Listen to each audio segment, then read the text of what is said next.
पांचों जहर को बाहर निकालो आप। केवल डायबिटीज नहीं, आपके जीवन के सारे रोग खत्म हो जाएंगे। रसोई घर को जो बिगाड़ा है इन लोगों ने, 5 जहर रसोई घर में प्रवेश करा करके बिगाड़ा है। उसमें से उजला आटा यानी गेहूं का आटा, मैदा एक जहर, उजला नमक दूसरा जहर यानी आयोडीन नमक, ये दूसरा जहर है। तो गेहूं छोड़ा तो कहां जाना है? बाजरी, जवारी, मकई, मड़ुआ के पास जाना है, जौ के पास जाना है। उजला नमक अगर छोड़ना है तो कहां जाना है? सेंधा नमक पर जाना है, काला नमक पर जाना है, आपके यहां के सांभर झील के नमक पर जाना है। यह शुद्ध नमक है। तो दूसरा जहर हुआ।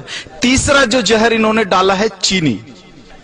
चीनी का पिंड छोड़ो, चीनी बंद कर दो। चीनी की जगह जितनी इच्छा है उतना गुड़ खाओ, भूरा खाओ, खांड खाओ। ये डायबिटीज की अच्छी दवा है। गुड़ डायबिटीज की अच्छी दवाओं में से एक है। हमारे यहां जितने डायबिटीज के मरीजों की चिकित्सा होती है ना, सबको लिख के देता हूं प्रिस्क्रिप्शन पैड पर, प्रतिदिन गुड़ खाओ।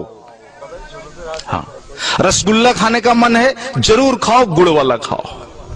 जिलेबी खाने का मन है जरूर खाओ, गुड़ वाली जिलेबी खाओ। बालूशाही खाने का मन है, गुड़ वाली खा लो।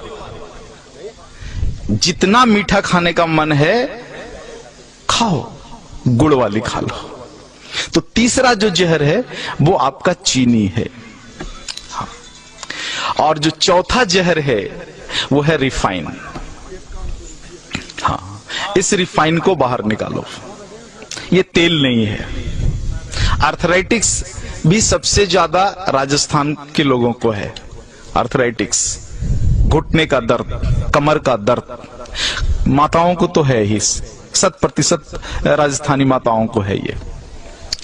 कारण आपने इस शरीर को तेल और घी तो दिया नहीं, तेल के नाम पर रिफाइन दिया और घी के नाम पर बटर ऑयल दिया। कहते हो घी खाते हैं, लेकिन वास्तव में वो बटर ऑयल है, घी नहीं है। आप कहते हो तेल खाते हैं, तेल नहीं खाते, रिफाइन खाते हो आप। रिफाइन अलग है और तेल अलग है, दोनों एक नहीं हो सकता।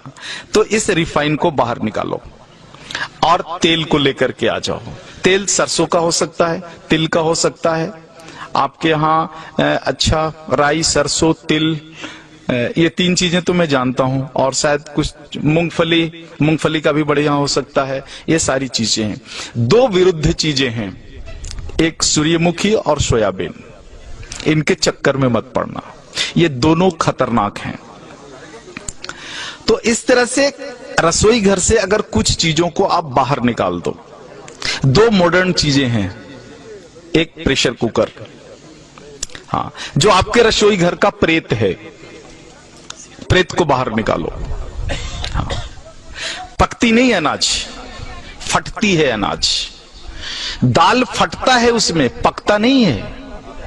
नीचे से ताप और ऊपर से प्रेशर, तुअर का दाल फट जाता है, पकता नहीं है। पकेगा तो मिट्टी की हांडी में धीरे धीरे, सने सने, धीमी आंच पर ही पकेगा। तुअर का पौधा जितने दिन तक मिट्टी में खड़ा रहता है, उसी हिसाब से समय लेगा हांडी में पकने के लिए। जल्दी कैसे पका लोगे आप? नहीं पका सकते। वो मिट्टी में 10 महीने तक खड़ा रहा है तो 10 मिनट तो लेगा ना चूल्हे पर पकने में। आप फटाफट 2 मिनट में पका लोगे, पकता नहीं, फट जाता है। अनाज को, फटा हुआ अनाज खाओगे तो गड़बड़ तो होगी ही, पका हुआ अनाज खाओ।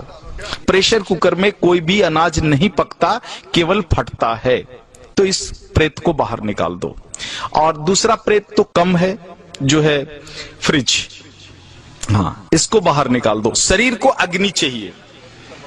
फ्रिज की सारी वस्तुएं शरीर के अग्नि को खराब कर देने वाली है।